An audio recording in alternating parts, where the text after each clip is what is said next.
All right, and a good morning to you. How are you? Thank you so much for tuning in to hashtag Y in the morning. My good name is Brian Sakua. This is Y254 channel. Thank you so much for tuning in. Today being a Tuesday, we're all about matters, innovation and entrepreneurship.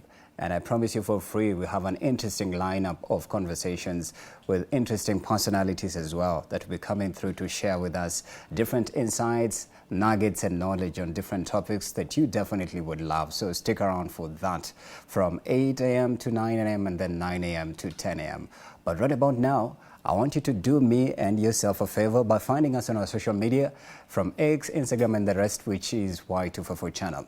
The hashtag is Y in the morning. So ensure that you follow us so that you don't miss the next update that we load up on our social. And that includes our question of the day. I believe it's already up there in just a bit. I'll be trying to capture your feedback as you continue to engage with us. We love each and every time you engage with us. We feel it, we see it, and we want it. And that's why we want you to stay with us, right? All right, right about now, I'm going to delve into briefing you about what's trending, what's hot, and what's not. And I have a copy of the People Daily newspaper, including the Daily Nation, as well as the Standard and the Health Digest in just a bit. The splash on the People Daily talks about queries over plan to use ID cards as vote.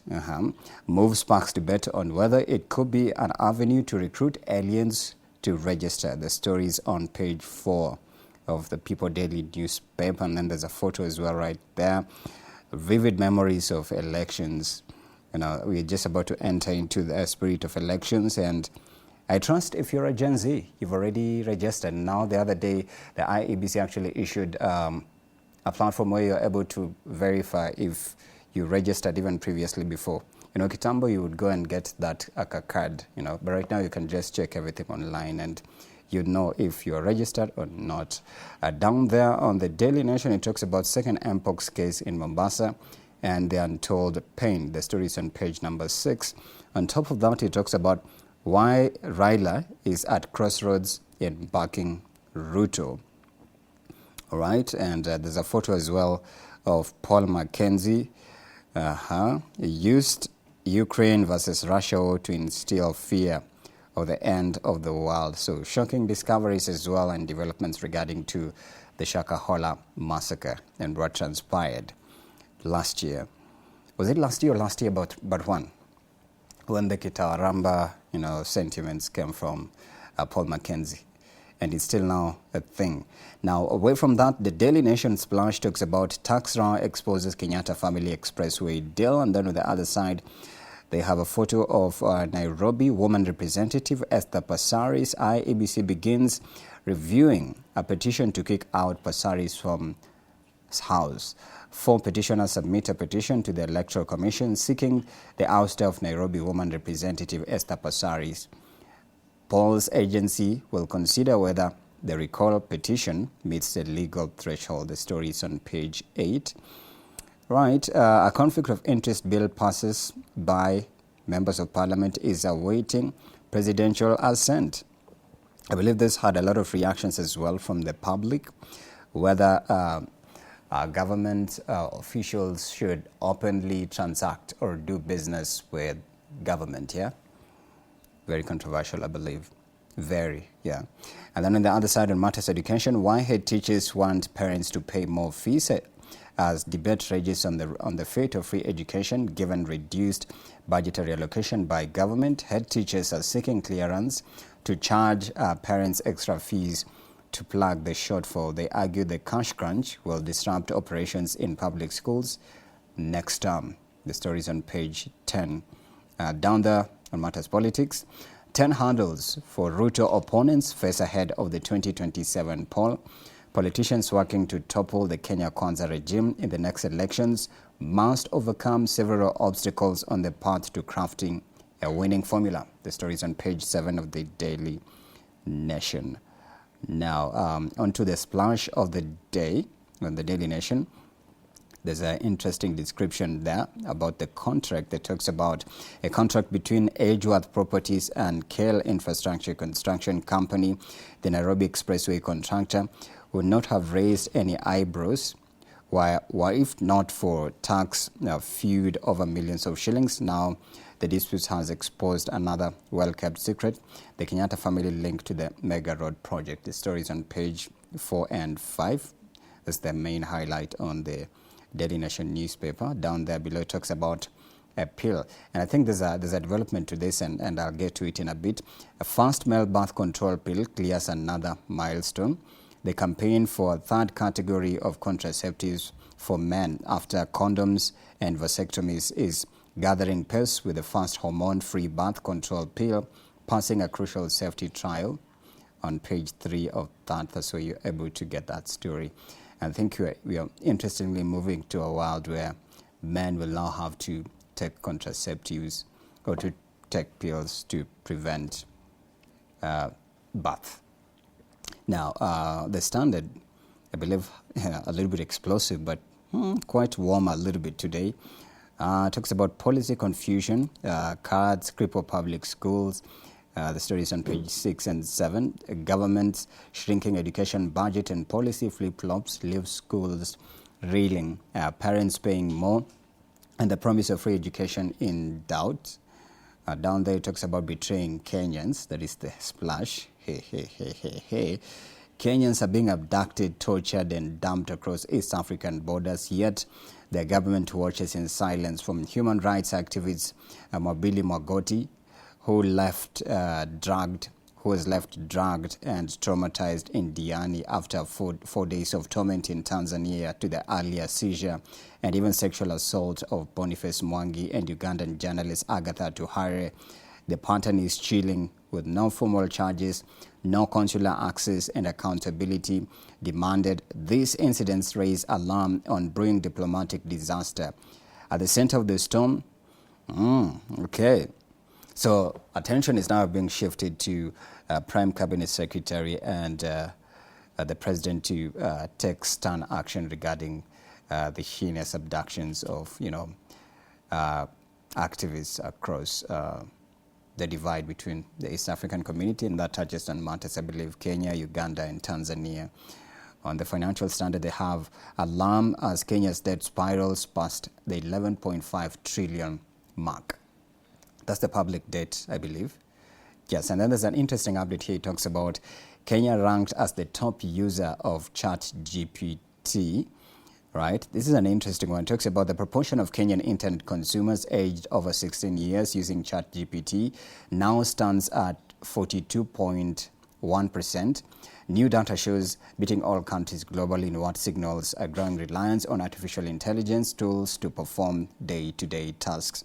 The report by Global Internet Searches data portal shows that Kenya is closely followed by the United Arab Emirates, Israel, where 42% and 41% of sampled population use ChatGPT, respectively.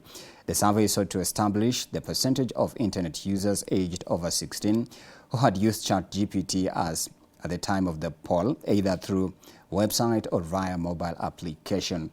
Now, in Africa, specifically in Kenya, was followed by South Africa, which came 8th globally with a 34.3% portion of its population answering in the affirmative, ahead of of Egypt and Nigeria, which were respectively ranked in the 18th and 19th positions globally. At the bottom of the ranking were developed economies including Japan, where only at least 5.8% of a sampled population admitted to have used ChatGPT, China at 7.3%, and Russia at 10.8%. A product of Microsoft-backed OpenAI, ChatGPT is an AI-powered platform that was first unveiled to the world in November of 2022 and is now being used for natural language processing tasks.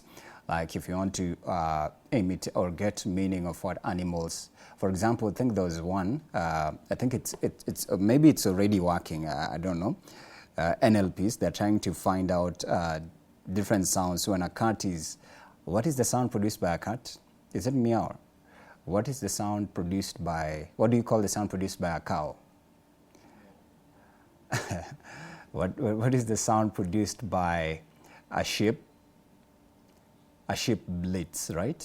The sound produced by a goat, a horse, all of those animals have names for their sounds. So they're coming up with LLMs that will be able to process and tell you when a cow produces the sound it produces. Is it in pain? Is it expressing disgust? Is it hungry?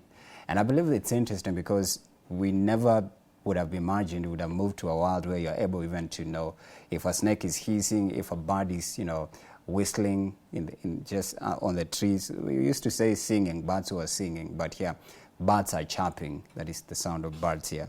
So when a bird is chirping, what does it, in the chirping, what is the message? So some of these LLMs will be helping you. But then the interesting part about this article is that Kenya is leading among the consumers of ChatGPT. It reminds me a couple of months ago, could have been starting end of March or end of April, where they issued a 10% tax. Was it a 16% tax or 10%? Where there's some certain things you can't access freely on ChatGPT, the LLM, that's owned by OpenAI, which is the parent company. So it's interesting. This article tells you that in Kenya, a lot of people are Googling stuff. Does it tell you they are Googling or reading a lot, or they are avoiding to do that? The real work and just pasting everything on ChatGPT, the LLM. But it's also an interesting update because it's now putting Kenya on top of countries that are consuming some of these LLMs, and that's a good move. But then the other side of it, are you guys, if you're especially students, me, I don't want medicine students to use ChatGPT, tafadhali. Like you should know. Yes, it can apply if you work as a nurse and you're also, and especially in the medical, like maybe we should have, I'd say, chatbots for medics, and you're likely to find that in USA, in China, Japan, and the rest of this developed world, where you don't have to use ChatGPT as a nurse, but you have your own LLM that has jargon and info and library for Medicare or medical, needs and help and questions and answers. So instead of you like having ChatGPT, you can access the app that has been customized for medical assistance, and I think that will be better other than going on ChatGPT, because what these LLMs do is that they siphon information from different publications, sites, articles.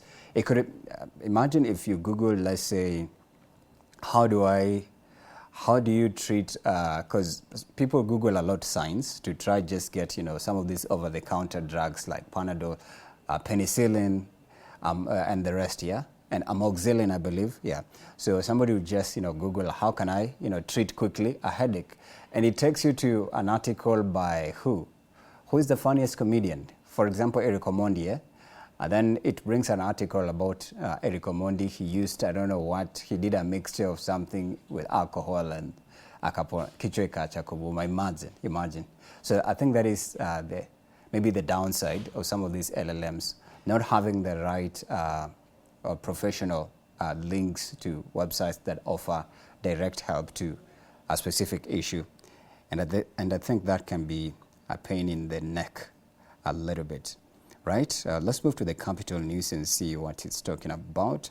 All right, Capital News talks about gangs disrupt outer ring road traffic for a second time in a week on police side. By 5 p.m. on Monday, police had subdued the rival groups as calm returned. Police remained heavily deployed in the area.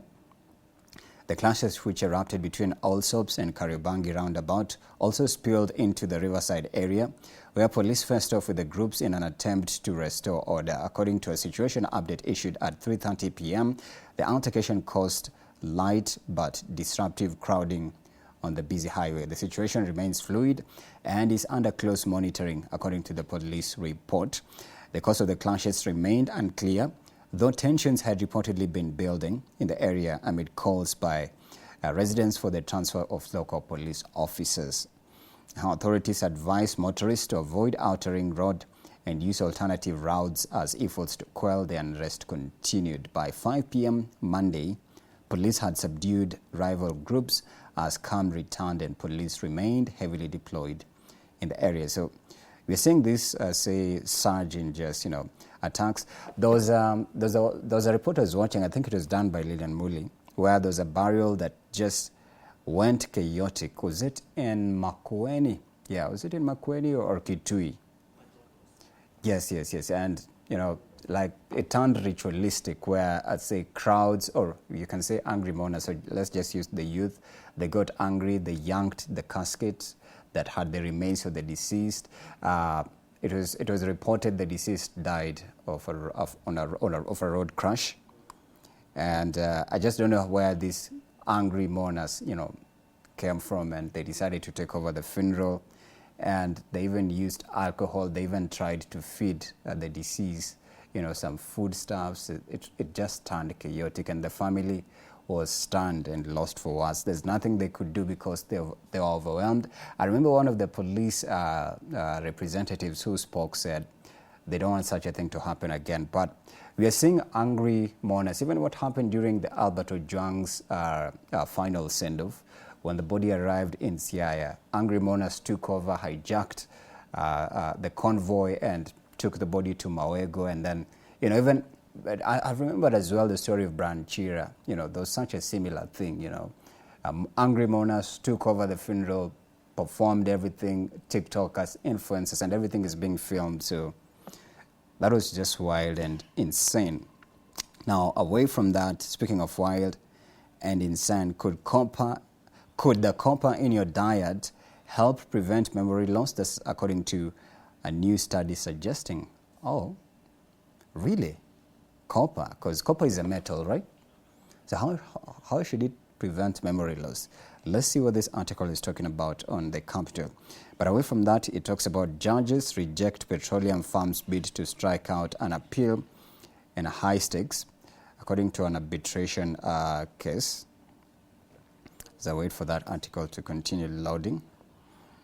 Down there it talks about, right, here we go, right, judges petroleum firms bid to strike out an appeal in high stakes arbitration.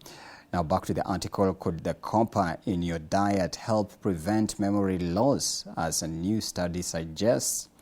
So this article highlights that those who ate more foods that were high in copper, which include shellfish. Oh, copper is a mineral, for real? Good Lord.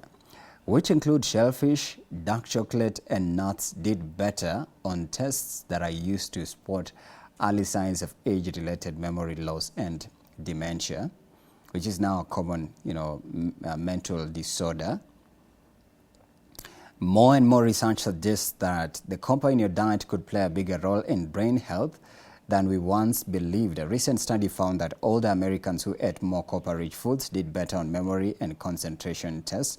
The findings, published in Nature Scientific Reports, looked at people's diets using detailed food diaries, and even tested their cognitive function. Those who ate more foods that were high in copper, which include shellfish, dark chocolate, nuts, did better on tests that are used to spot early signs of age-related memory loss and dementia. So, but the results aren't straightforward. People who ate more copper-rich foods were mostly male, while white, married, and had higher incomes. They were also less likely to smoke or have high blood pressure or diabetes, all factors linked to a lower risk of dementia.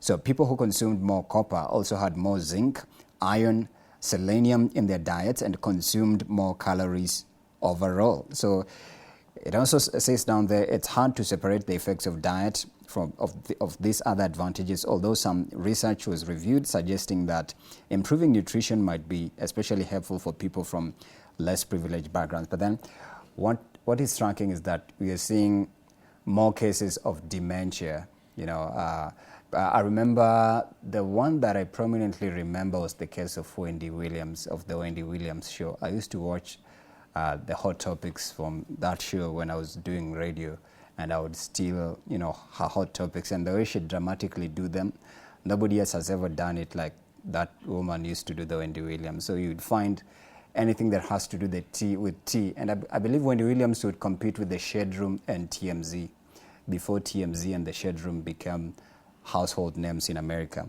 to disseminate trending hot stories. Yeah, that's where actually hot topics came.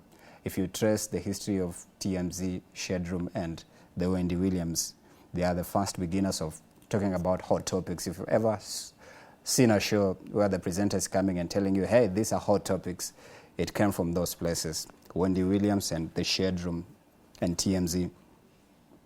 But this one is interesting. Now back to Wendy. She was, I think, diagnosed of mental frontal aphasia. I believe it's an intense type of dementia where you can't remember anything, kabza. You can't even remember that you have 5 fingers here. And you can't remember what you ate last night. You can't even remember where your bed is. Like if you're moving from the living room to, the sitting room, you can't even know this is the door. And we are seeing more of that, cropping up in just this modern day world. And I think it's alarming. It's alarming to say. It's alarming. Now, ex-DCI boss ordered probe into the Jumbo Pay scam, according to a report from the court. Right? It talks about a retired senior police officer has testified in court, revealing explosive details linking to top officials at the Directorate of Criminal Investigations, DCI, to probe into Jumbo Pay agents over alleged fraud involving Nairobi City Hall revenue. Joseph Ondoro, a former commissioner of the police attached to the Criminal Investigations Department headquarters, told the Milimani Anti-Corruption Court that he was directly instructed by former DCI Director Ndegwa Mohoro to lead a cybercrime investigations targeting Jumbo Pay agents. The agents were accused of operating unauthorized revenue collection outlets on behalf of Nairobi County and failing to remit the full amounts to the county government. He also said the investigation was triggered by a formal complaint launched by former Nairobi Governor Mike Sonko and Bunge la Mwananchi President Henry Shitanda. The accused Web Tribe Limited and its CEO Danson Muchemi, who operates Jumbo Pay, of financial misconduct. In a dramatic revelation, Ondoro testified that Muchemi allegedly attempted to bribe Governor Sonko at his residence in Kanamai, Kilifi County. Due to jurisdictional limitations, the matter was referred to the DCI office in Mtwapa, and 2 detectives were assigned to accompany former Governor Mike Sonko. Was also fitted with a concealed recording device. The officers took cover nearby as Sonko recorded his full conversation with Muchemi. An explosive one. All right, President Ruto calls for new measures to accelerate hunger action. Now, a new development on matters health regarding SHA and SHIF. It talks about Social Health Authority to fund cancer treatment under the new Roche deal. According to Duale, who's the Cabinet Secretary for Health, more than 70% of cancer cases in Kenya are diagnosed at late stages due to limited diagnostic infrastructure. The Social Health Authority, SHA, will fully cover the cost of key cancer therapy following a new partnership between the Ministry of Health and Roche Pharmaceuticals, drastically reducing treatment costs from 120,000 to 40,000 per session. I believe that's some good news. Absolutely. And reprieve as well. The biological therapy used to treat breast and gastric cancers, which account for 15 to 20% of all cancer cases in the country, is now accessible at all SHA contracted facilities nationwide, including public, private, and even faith-based institutions. This partnership that has with Roche Pharmaceuticals, I don't know if it's related to, but Duale said the Ministry of Health is working to ensure that equitable cancer treatment is not limited by geography. He urged more pharmaceutical firms to collaborate with government effort to expand access to affordable, high quality and patient-centered, care. So I believe that's a move to, because I think there's a tweet by Kaluma, Member of Parliament. He talked about SHA is working now. So where are the noises? Watu mko mnapiga kelele, mko wapi? SHA is working, yeah? That's good news for you. That's good news. So SHA is working, okay? Now, drama at Central Plaza as court reinstates billionaire Chris Obure after illegal eviction. And then I can see Busia dismisses Omtata's financial impropriety claims as fabricated and even baseless. And Okiya Omtata has been on the front line with the Gen Zs, advocating for their voices and their rights and their issues. And I remember yesterday in the conversation I had with my guests, I asked them, do you guys have a Gen Z, a possible Gen Z leader who could, be at the ballot in 2027? And the answer was no one.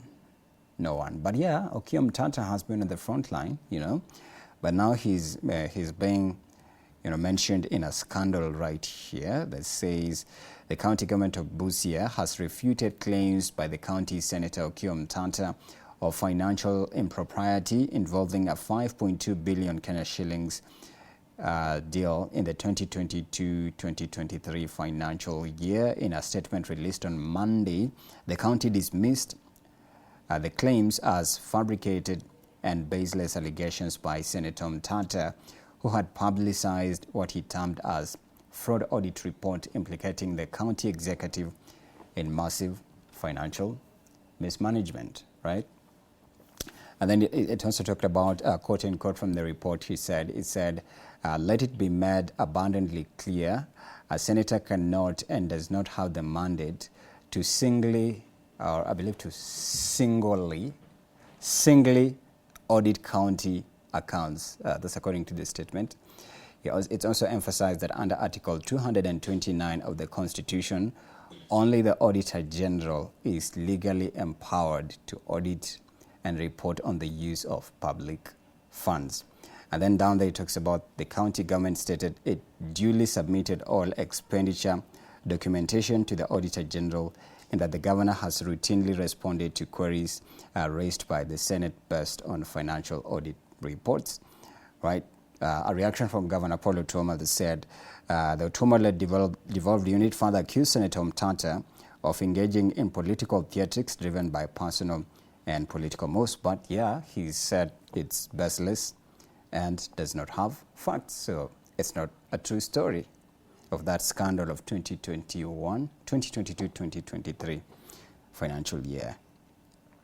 And lastly, before we move to something lighter, you can see right down there's a story about time for a new approach to the national dialogue with Kenya's youth. And I think this has also been part of what a lot of Gen Zs have been saying. You know what, we don't want to have the dialogue because they're still hanging on to what happened with the NADCO report and, the WACI. I remember did it start with the WACI and then moved to NADCO, and then now we are talking of the National Conclave, right? That's a good word, a beautiful word, right? National Conclave. Now, here it goes. Even when national dialogues have included broad participation across sectors, the framing has typically been centered on political expediency. Once political tensions ease, commitments to tackle issues like human rights violations, youth unemployment, economic protection for the middle class and poor, inclusive governance are abandoned or even shelved, right? But then the question is, are the youth willing to have this national dialogue with the current leadership? And it talks about through histories, nations have turned to national and community dialogues to address persistent and sporadic conflicts. Kenya is no exception, which, while such efforts have occasionally led to progress, they are often fallen short, particularly in implementing outcomes that address the root cause of grievances. Also, too often, these processes prioritize political settlements and even social economic reforms, right? So a lot of conversations and even sentiments being shared online is that a lot of Gen Zs are not open to actually. They don't even want the idea of, having some sort of conversation, or now that's called a national conclave or a dialogue. And it has been initiated by, Raila Odinga, ODM leader, for that issue. And yesterday in the conversation I had, I think I should have slid it in there. But yeah, do Gen Zs really have somebody who's going to represent them in 2027 at the ballot? I think that's another conversation we should be having. Now, an update from the murder of Boniface Kariuki, who was shot and killed during the protest that had resulted from the murder or the killing of Albert Ojwang. So, Police Constable Clinzy Barasa, yesterday a ruling was made and he denied the charges. He said he's innocent. He never shot Boniface Kariuki. and he was to be released on bond, but the court, I believe, stood on business and said its ruling is final. So the police constable accused of shooting at close range and killing mask vendor Boniface Kariuki in Nairobi CBD on June 17th denied the charges after being declared fit to stand trial. Yeah, I can see there's some reactions on that, and they're very, very explosive. Somebody said, how do you deny what the whole world saw? You shot an innocent mask seller. And just to top that up, even the police constable, I believe he's an officer, right? An AP, who shot Rex Masai. They had evidence. They even analyzed his physical features and even a scar on his face. And they asked him to say if he's the one. He said he's not the one, and the case was actually dismissed. I believe it's still under, so we are seeing these things, just being trashed, these cases. And I doubt if you're going to seek to find justice for even Boniface Kariuki or Rex Masai. Because I believe there were 3 witnesses. I remember actually covering that. There were 3 witnesses who sought protection from IPOA to stand in court. But again, they're also fearing for their lives. But then it just turns out the officer who shot the person said he's innocent and he didn't do it. And so to Boniface Kariuki as well. Now, China has announced a new nationwide cash incentive program aimed at encouraging more families to have children as the country faces a rapidly declining birth rate that, threatens long-term economic stability and social development. According to a new policy, the government will offer families a cash allowance of 3,600 yuan. Yeah, that is the currency of China. That's equivalent to $500. I believe that's around 60-something. 1,000 Kenya shillings. That is per year for each child born on or even after January of 2025. So with payments to continue until the eligible child reaches the age of 3. The new subsidy will also be extended to children born between 2022 and 2024 who have not yet turned 3, with payments prorated based on the remaining eligible months. The aim is to reduce financial burden of raising young children, increase household spending, and stimulate demographic growth. Yeah, we are seeing labor being needed in some of these first world countries. So in bid, to increase the population, I think that's a good move. But so wakuja tu Kenya, wafanye biashara. Trust me, my Luya people will give you children for free. There's a person I was speaking to, and it was actually a sad story. There's this guy, he got married in 2020, I think 2021. He has, for the time he's been in marriage until 2025, kila mwaka iko na mtoyo wake. Yeah. So I can imagine by the time it's about 2030. So I believe he could be a big beneficiary of this program by China. Haijafikia Waluya jameni. Mko wapi? Waluya Banje. And our Kisi people, where are you? And our Luo brothers, mko wapi? There's a deal here, right? Now, blow to Harambee Stars as Bajeba pulls out of chance squad to join Tanzania Simba SC in Tanzania. Kenya's national football team, Harambee Stars, has suffered a fresh blow in its preparations for the 2024 African Nations Championships after the team's attacking midfielder Mohamed Bajaber departed the squad to join his new club in Tanzania. Bajaber has officially completed a high-profile move to Tanzanian soccer giant Simba SC, and also according to the Football Kenya Federation, Bajaber has signed a 2-year deal with the Tanzanian Premier League champions with Simba SC and is expected to link up with his new teammates immediately for their pre-season tour in Egypt, okay? Chan is officially starting on Saturday. I believe KBC is the official broadcaster, so definitely you get to get all the updates commencing this Saturday. From one time, I believe from 10 a.m., if not early in the morning, or also late in the afternoon. So ensure that you just keep it either Y254 KBC Channel 1. Our brother station on the other side, just 2 buildings away, just behind me right here. All right, lastly, before I tell you what else will shock you, right? So so I was checking on X this morning. I saw Otile Brown was trending. Just on a lighter note, So I click on it and I see there's a response from Bien from Sauti Sol. Now, reading on the tweets and what people are saying, so apparently Otile Brown is in a tiff with Bien Aime Baraza from Sauti Sol over something that we can't even understand, because I remember there was a time Bien was on Instagram Live and he was asked why has he never collaborated with Otile Brown, and there's something interesting he said that I can't say on television.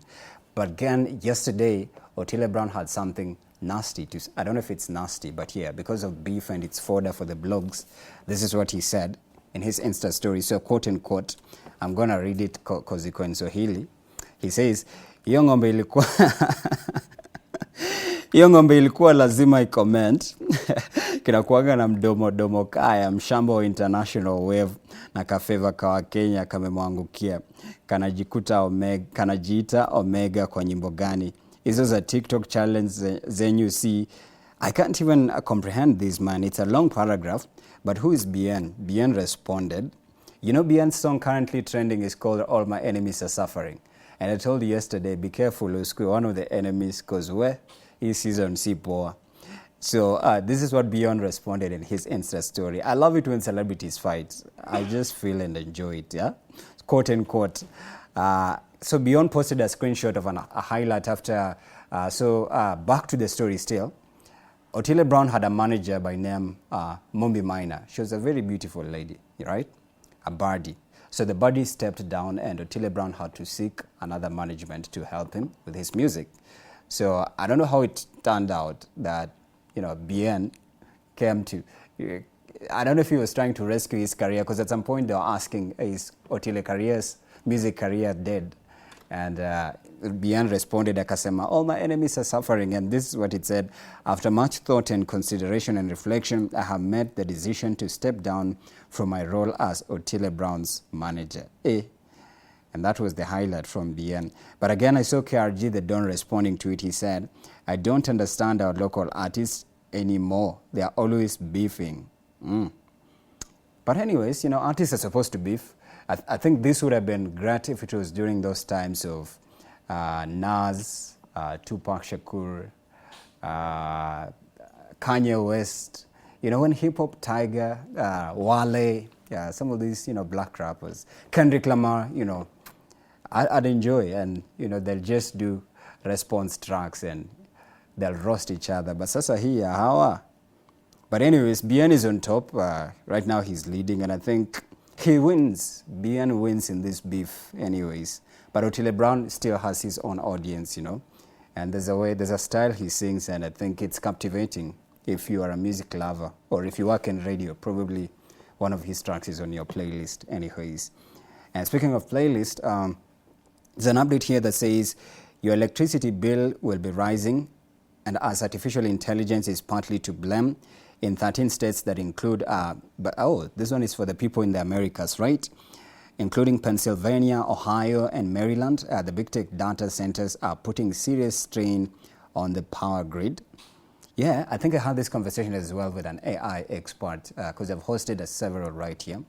Some of these techie guys who said some of these AI systems require a lot of power and storage to run. And so if they are consuming, and that's what he was talking about as well, alternative sources of energy that mostly include solar energy or green energy, because we're moving into green tech. Yeah. And I believe as well with the upcoming COP30, is it COP30? Yes, COP30, that's supposed to happen in Belém in Brazil, yeah? They'll be talking about, green energy entrepreneurship and even opportunities that are there. But then for Africa, still talking about matters climate action. Is it adapting, mitigating? Or, because do we have a climate action crisis right here in Kenya? Or even Africa at large, yeah? Yeah, you would say, because of this unpredictable weather patterns. But yeah, I think mostly it's about financing and now opportunities in there now with the lobby groups and what they want to, push for that. I also can't wait to host this year's climate action enthusiasts, but I've interacted with several. Now, as we close it up, there's an interesting article right here, an update actually, about Donald Trump. So Donald Trump wants Beyonce investigated because he believes he was paid a lot of money by Biden and Kamala Harris for their campaign, because it was Kamala and Biden. So in a press conference with the UK Prime Minister, Keir Starmer, President Trump claimed he never went to Jeffrey Epstein's island when reporters asked Trump about his past relationship with Jeffrey Epstein. And I think yesterday I explained to you, Jeffrey Epstein was a billionaire. He had an island, and allegedly, when it was investigated, it was discovered that he had facilitated sex and child trafficking, racketeering, drug trafficking, and even pedophilia, allegedly. And so the reason why these Jeffrey Epstein files are not being released is because Donald Trump was besties, for lack of a better word, with Jeffrey Epstein.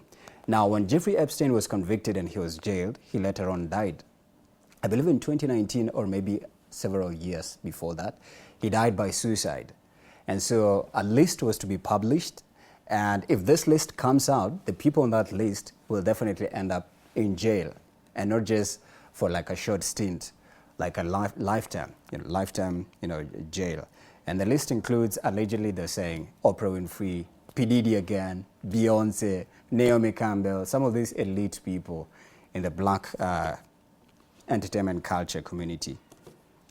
Donald Trump now, and so many other billionaires. So according to what I'm observing here from my own understanding, is that I feel like maybe Donald Trump feels like Democrats are using it as a move to taint his image, and now with the deportations, the executive orders, the anti-LGBTQ, transgender, and all those things, because they've been at the heart and the DNA of the American culture. So in some kind of sort of way, they feel that they are oppressed, and so they'll also, it's only Mambo's the US anyways, yeah, but just that's that.